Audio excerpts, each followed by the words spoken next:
Truly, truly, I say to you, unless a grain of wheat falls into the earth and dies, it remains alone. But if it dies, it bears much fruit. Whoever loves his life loses it, and whoever hates his life in this world will keep it for eternal life. If anyone serves me, he must follow me, and where I am, there will my servant be also. If anyone serves me, the Father will honor him. This is the word of the Lord. Thanks be to God.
Watch that forever, couldn't you? Jesus uses this illustration from nature to show that in God's kingdom, his design has always been that human life would find purpose and create flourishing through service. In the scripture reading we had just a second ago from John 12, Jesus said, I say to you, unless a grain of wheat falls into the earth and dies, it remains alone, but if it dies, it bears much fruit. And here we get to see that illustrated. And I would argue that God has laced all of creation with so many natural illustrations of this. So we're going to talk about the servant identity a little bit today. We've been in Isaiah for all this time. In the last couple of weeks, we've got to come to the climax, I feel. I think Mark's talked about it that way, in the promised one, the servant who comes and dies so that there can be flourishing in life again, restored to all of creation and to his people. And so from the beginning in God's kingdom, God's design has always been that human life would find purpose and create flourishing through service. So I actually need 3 volunteers. Okay, so we're going to take Sophie. All right. Bryn.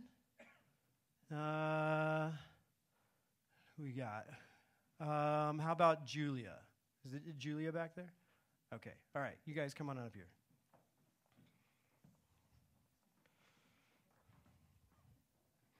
Okay.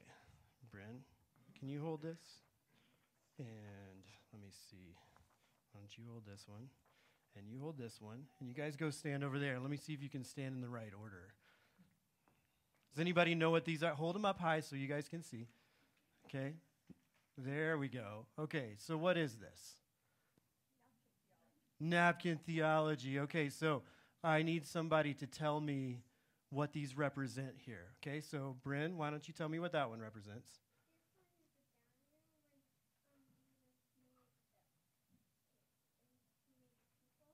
Yeah, okay, so creation.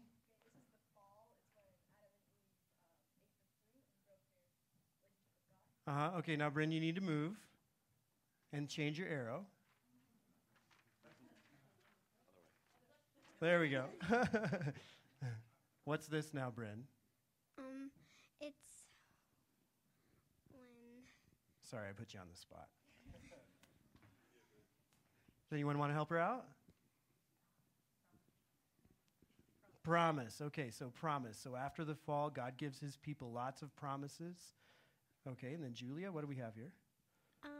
This is where Jesus dies on the cross for his sin. Right, so Jesus is the servant who fulfills all the promises. I love that passage that says all of the promises of God are yes and amen in Jesus, right? So, okay, so then what do we have, Bryn? Another side arrow, right? This one is the side arrow, which represents, who wants to, what does that one represent? Brooke?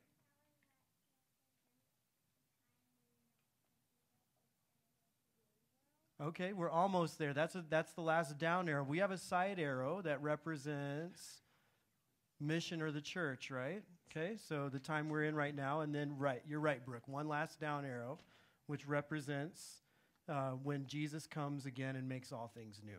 So why don't you stand back over there, because this is going to be vital. We're going to use you guys all stand where you're at. I need you to stay up here. And you're actually going to be up here for a long time, so why don't you get comfortable? You can have a seat over there if you want to. So in God's kingdom, his design has always been that human life would find purpose and create flourishing through service.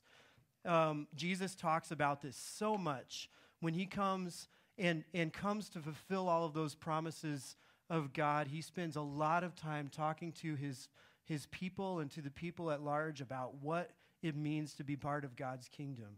And he says this in Matthew chapter 20, verses 25 through 28, after a couple of his disciples had come to him and said, hey, can we sit on your right and left hand?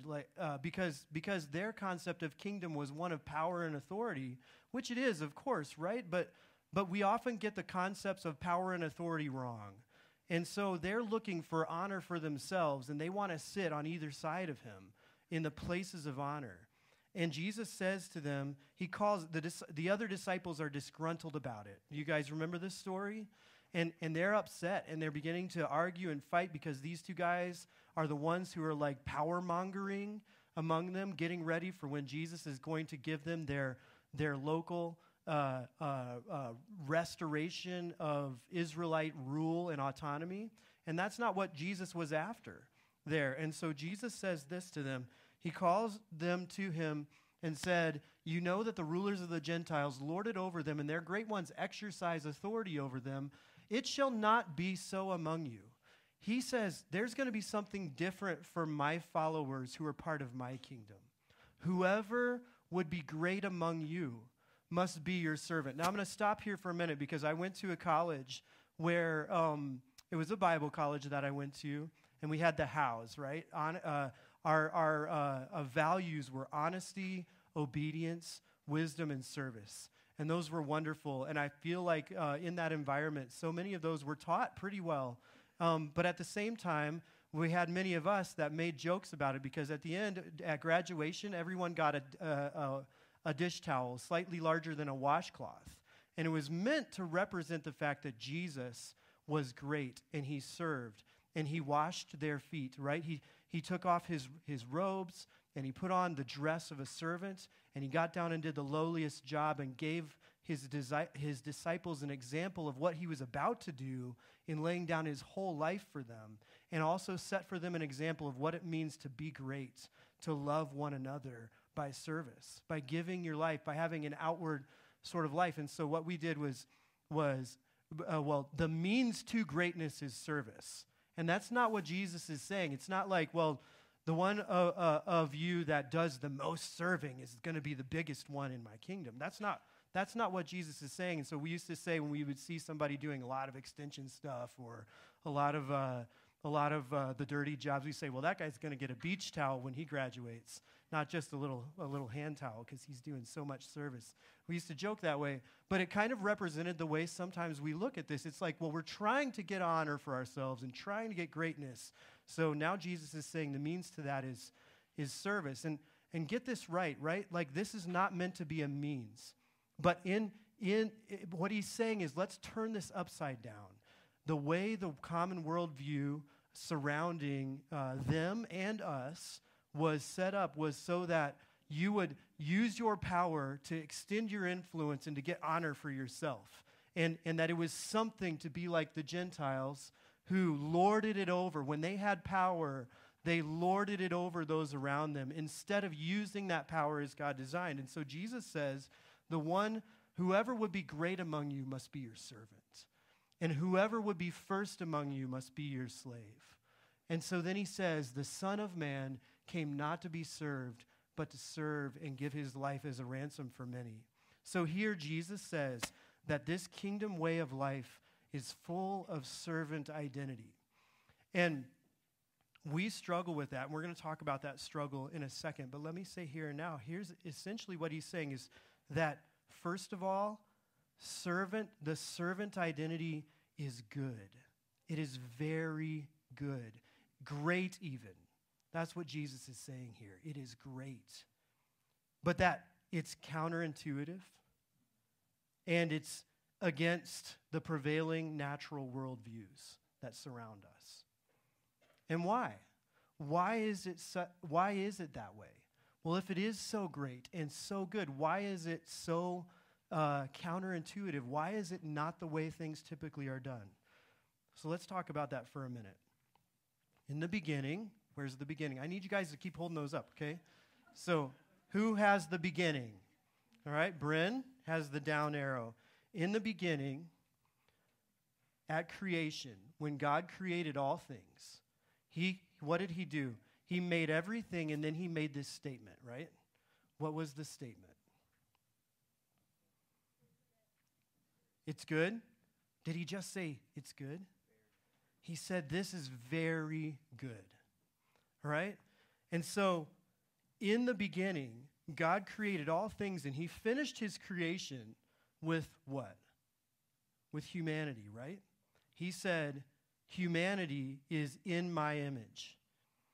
And then as soon as he gave them that identity of in his image, he then gave them a commission to go use that power that they had been given to create flourishing. Some people describe it as expanding the borders of Eden, right? And so I'm not going to park on this for a really long time, but the original commission by God was a servant commission.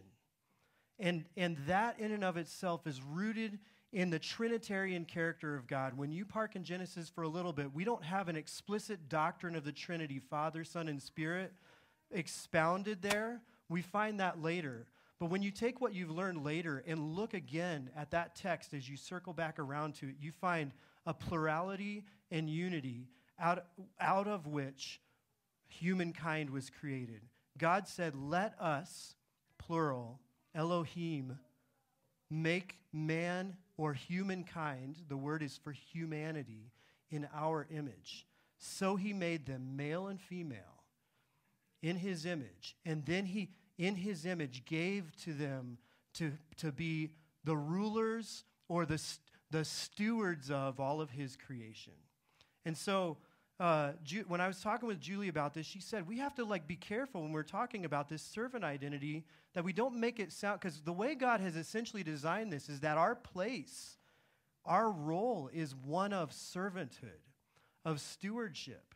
And he is not a tyrant in that, because when you look at the Trinity and you look at that original creative act, and when you study the doctrine of creation, you find the Father intimately involved in creation, the Son intimately involved in creation, the Spirit intimately involved in creation, and you get this picture of this unity and mutual submission in the unity of God, in the Trinity, where Father is submitting to Son and Spirit, and Son is submitting to Father and Spirit is submitting to Father and Son.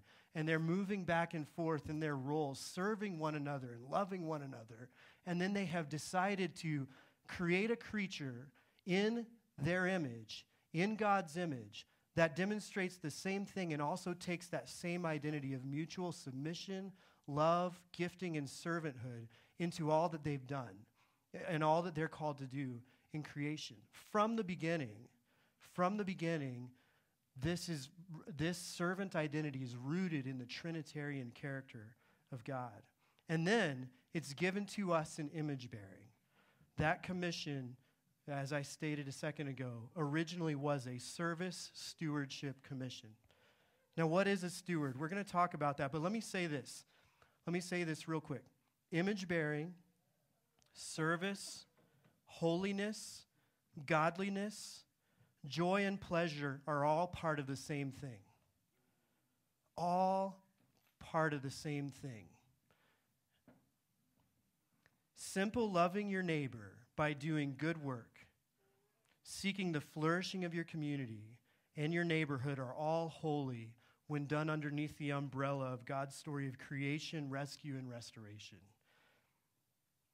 And there's not time to thoroughly dig into this now, but if you want to look into that concept a little bit more, you can read a guy that I really love to read. His name is Steve Garber, and he talks about the concept of the seamless life, where instead of pocketing all of these little pieces of our lives, we see God having made us in his image and giving us this stewardship so that all of it is owned by him. He claims authority over it all, but it's the joyful, loving. He's gifted us with skills and abilities that all represent his character, and we're called to go be ordinary in an extraordinary way. You're called to go flood your neighborhoods and jobs and workplaces and spheres of influence and relationships with all the skills and gifts and abilities that you've been given, that are gifted to you by God, underneath of recognizing and resting in the identity you have in God first, and then in Jesus as the restorer of that identity. So we don't have time to fully dig into that and develop it, but let me just say that it's good news. Godliness, holiness is good news right alongside of joy and pleasure and service and love. So, the big word here then is servant identity is stewardship. And Jesus gave us this really awesome parable about stewardship, which I'm going to have my 3 volunteers here help me out with. So, so see all these bags back here? All right. You guys, you will remember this. Thank you. You're going to remember this this parable. So Jesus gave this parable in which there was a master, and the master had a whole bunch of gifts that he wanted to be used to create flourishing. And so he had these 3 servants. And so Sophie, you look like you can carry a little bit more. So here you go. You're going to have 3 of those. And then Julia, can you handle 2? All right. And then Bryn, here's 1. Okay? So he said to his servants, he said, here's 3 bags of money. And these are bags of donut holes, okay? So Sophie, I want you, I'm going away, and I'm giving you some of these gifts, that these are meant to bring people joy, create flourishing, okay? So here is, while I go away, I want you to use these appropriately, okay? So these gifts. So how might you? I want you to share this wealth. Okay. Well, what do you think you should do? All right. So okay, and here's 2 that I want you to share this wealth while I'm gone. Okay. Use it the way I would probably use it. Okay. All right. And here's 1, and I want you to share this wealth and use it the way I would probably use it. Okay. All right. So we're going to see what they do.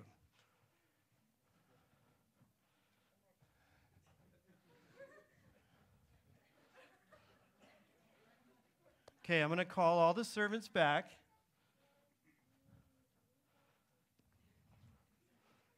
All right, all you servants, come back here. All right, so, Sophie, I gave you 3 bags of donut holes. What'd you do with those? Where are they? So there's 1 over at this table, and there's 1 at this table, and 1 at that. Those are all from you. How many people are at those tables? What, man, that table over there looks like it's got about 8 people around it, and 8. So what do we have? What's 8 times 3? 24. Like, we got like 24 people that have been blessed and brought joy by your service. That is good. That is good work to do. Thank you for doing that, Sophie. And you can go enjoy those donuts along with. Actually, I need you to stay here because you can hold that X. Okay, Julia. All right, Julia. What did you do with your bags? You gave them away? Who got Julia's bags? I gave 1 to Emma and 1 to Mrs. Potter. Okay, so we have 2 tables of, what is this, like 16 people, maybe 10 or 6. That is good work. Thank you for sharing the joy of those donut holes with so many people. Okay, servant, I gave you 1 bag of donut holes. What did you do with these donut holes? You kept them. And what did you, so they're just here. You hoarded them over in the corner here, and you ate them? Okay, so don't you think it would have been better to share that joy with some other people? All right, so in her defense, I coached her ahead of time. Getting some feedback here. I coached her ahead of time to do that, all right? So I purposely, it's not her actual selfishness. So why don't you go share that now? Go share that now with someone. Did you eat a couple of those? Well, you can have a couple of them, so. What I do with my little clicker. All right, so you guys get stewardship, right? God has given us pieces of himself. That's what image bearing is. He's given us his own character and his own creative ability and his organizational ability and whatever other kind of skills and gifts. None of those came from you. They all came from him and his character that he has put into you through image bearing, and he has designed for those things in his economy and in his kingdom to create flourishing and joy as they're shared. And do you notice as well, he's not a tyrant, right? Like, Sophie can carry a few more bags. That doesn't make any less of what Julia has done. It's just the way he's designed things. It's wonderful the way he has given us to rest in the identity he's given us as his people and made in his image and as servants, so that we just go out and we're not like measuring up by using these things. We are instead becoming a channel and a conduit of his joy and blessing to come out to the world. And that's the way he's designed it. It's stewardship. So, and it is so much so that to follow Jesus means to serve. That if there is not service happening, then there is not following Jesus happening. And this is good news. It is good news when done in his economy. But where's the fall? Hold up that X there. Since the fall, humanity's power and influence has been hijacked. Adam chose autonomy over union with God, which hijacks servant identity. All of those skills and gifts and abilities get moved out of their appropriate place so that instead of them flowing through to directly show the image of God and the glory of God, they are used just like Bryn over in the corner. She's eating those donuts just to make herself satisfied and to care for herself. And it is so much so that we rarely see, because of this, we rarely see servant leaders or people just generally, we rarely see them purely using their power and influence for the sake of the common good. And we ourselves struggle with such a thing. We ourselves struggle to use our skills and abilities and power for the common good and to create flourishing as God designed. And not only that, but because of the already not yet nature of this, since Jesus has come, even if you are trying to walk in the Spirit and see the servant identity flow through you and Jesus' work spread to those around you, there is tension. You will feel the rub. If you're not feeling the rub, if you're not feeling the pushback, then something's probably wrong. Let me give you an example of this. I work for Andrew and Natalie in home inspections, and even the newest houses we go to, we expect to see cracks in the foundation, right? I mean, we expect to see decay occurring no matter how well something was built. Because of sin and brokenness in the fall, we expect the fall to affect even the best craftsmanship and workmanship. The rub is always there. There's always this tension. So what that tension then produces is fear and objections to servant identity. And that's where I'd love to hear from you. When you think about the concept of servant identity and that God may have designed you and given you the identity of a servant and that you are to serve with your skills and gifts and ability, what fears come to your mind? What objections? Do we have a mic somewhere? We can use? Okay, thanks. Toth. Oh, right here. Oh, where? You somewhere? Right here. We got one right here.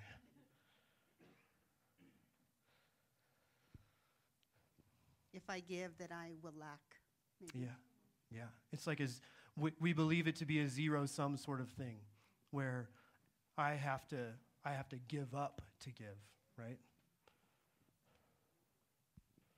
It's been so ingrained in us that we shouldn't let people walk over us, that we really struggle with being a servant, to serve others, and hopefully for their flourishing, but they may take advantage of us, and that's a big struggle. Yeah. If I serve, I may get walked all over. I may be treated as a servant.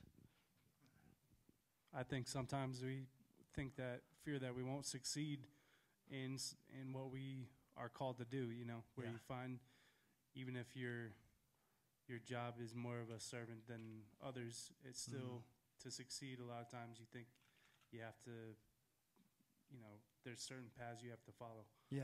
Yeah, there's so much truth in that. Like it hits at a core thing that the fall has done. Because of the fall, we're disconnected from identity, and we think that we have to make up our own identity by our actions. We have to prove ourselves, right? Like we have to be successful. We can't rest in who we've given to be and let it flow. We have to make up for what we perceive and what the world tells us we're not, and prove ourselves with everything we do. And that brings back, that's a hijacking of the identity. It brings it back to making it about us as opposed to the image of God, and even just resting in what he's given you and the capacity he's given you. So that's great, Mike. Thank you. Someone else? Amy?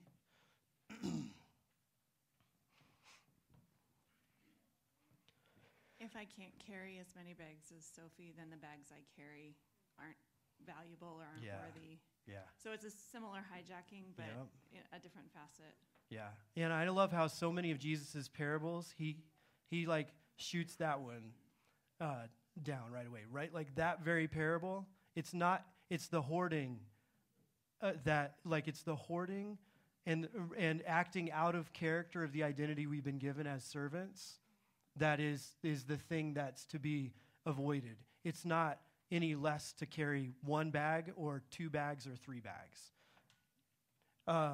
The parable of the wheat, right? Like where the sower is, some bear, what is it? Some bear tenfold, some bear 30, some bear 100, and they produce that kind of fruit. And 100's not better than 30 or 10. It's producing fruit. That's the point. So. Go ahead over here, Gabe.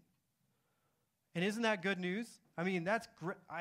That's great news. No measuring up needed. Go ahead, Gabe. Sorry. And it seems to me like pride is a really big thing too. Like trying to find my identity in serving through other people seeing it. Yeah. Like if I do the dishes but Kelsey doesn't notice, I'm like, look, I did the dishes. Thank you for that real life example. Right here.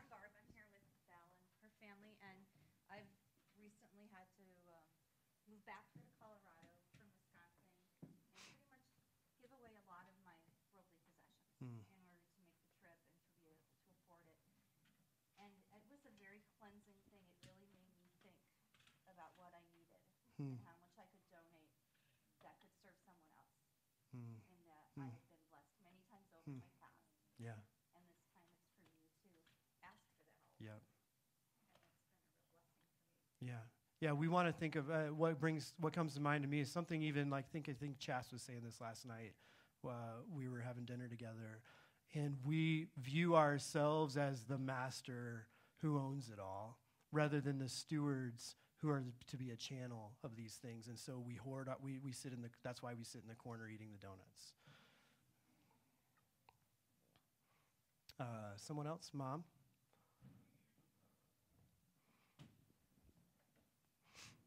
I think that time of life can be difficult at times when you're home with little ones and you wonder, how am I serving? But you forget that you're serving those 3 or those 5 or whatever, just getting up. And I mean, if you choose to be a stay-at-home mom, and even if you don't, if you're, working, and many of us have worked and done the home thing, but then, it just changes as your stage of life changes as far as serving and opportunities. And then, because you can sometimes perceive of some of those times being, I'm not serving enough, but you have to focus on where you are age-wise too. Yeah, that's so good. That reminds me of what Amy said, honestly. There's like this tendency to, and Paul references this in the whole body metaphor, which I just love, right? Like he says there's some flashy body parts. We call them flashy because like the society around us tends to want to look for, instead of servants, look for the charismatic leaders and the people who are high producer, whatever it happens to be. And there's nothing against those gifts either, right? Though like those are awesome, but they are not more valuable than the quiet, unnoticed gifts. Those are, in fact, perhaps even more vital, right? Like I might have a really pretty face, but if I have heart disease or cirrhosis of the liver, what does it matter, So, and Paul is bringing that to bear. And I think what a great exercise, again, we don't have time, but we should get into this seamless life conversation. Like, go back to that. If you are a stay-at-home mom and you're wrestling with, does this matter? I want you to just go home and list out all of the things that you do, all of the things that you have been given to do by God at home, taking care of those kiddos. And then if you can't do it yourself, go and sit with someone else who can help you connect those to the character of God, because it is there in massive quantities, and that is important to God, and he's given it to you. And everyone else in here too. You might have a job that feels like a dead-end job, or you might have some kind of work that you've been given to do that doesn't feel flashy or awesome. Get with some people who love you and love Jesus, and work that out, because all of your work and all of your occupations and all of your neighborhoods and skills and gifts and abilities have been designed by God to bring him glory in their image bearing, working those things out, and they create restoration and flourishing. All of them do. They're awesome that way. Like, that's the way he's designed it to work. It's just wonderful. So if you're feeling lesser, get with some community that can help you see how God has given you to do what you're doing and what you've been doing. It's wonderful. Someone else, anyone else? Pippi. Yeah.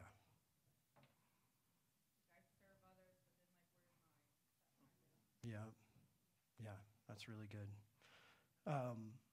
You guys pretty much covered most of the ones that I put down here. I think we just don't like the connotation of the word servant sometimes.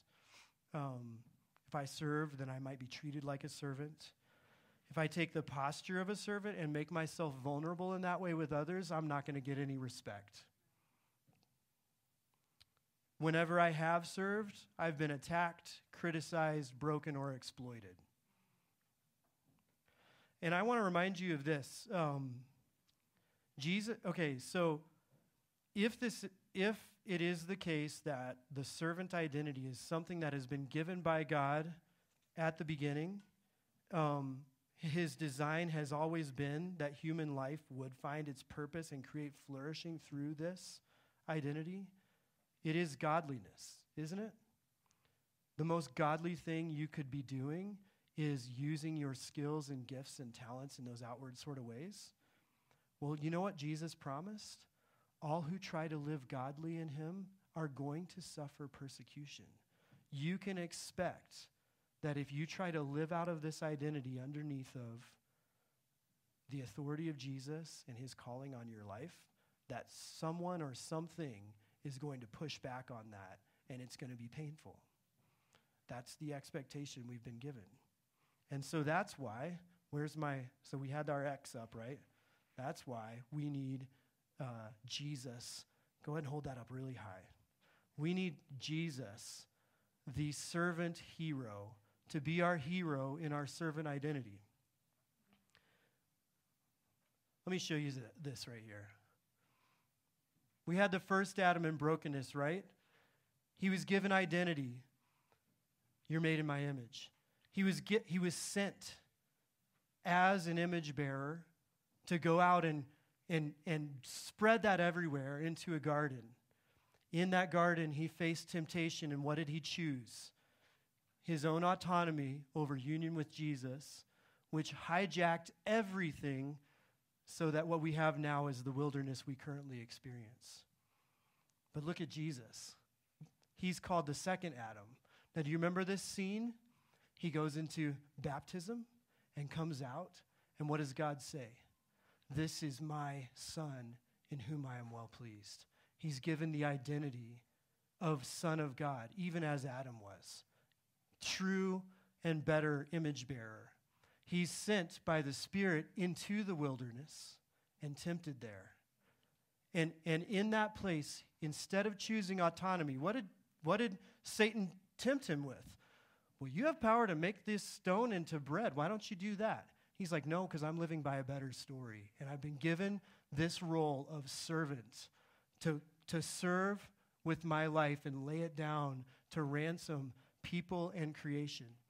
And through that temptation, and instead of choosing autonomy, he sticks to the plan and goes and serves.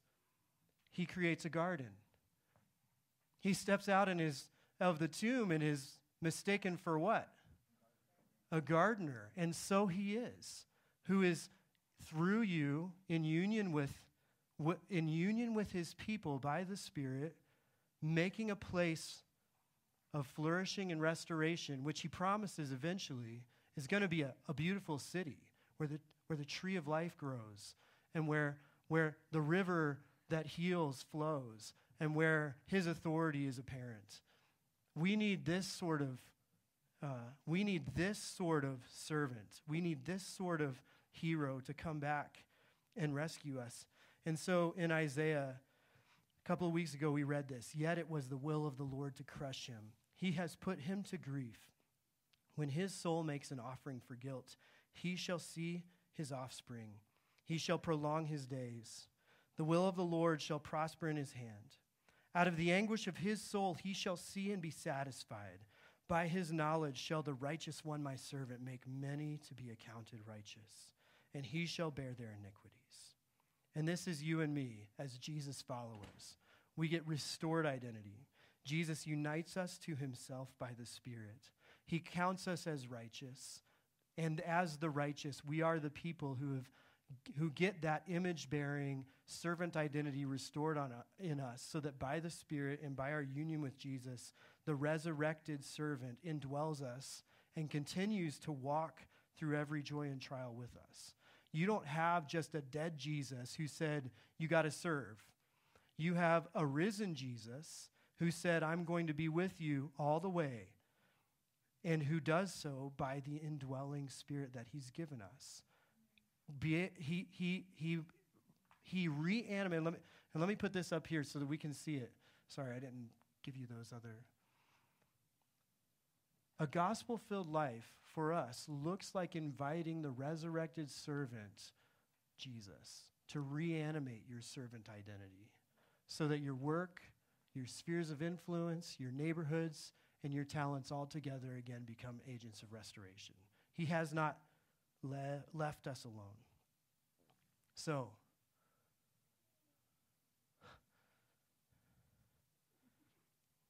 my question, I guess, is this.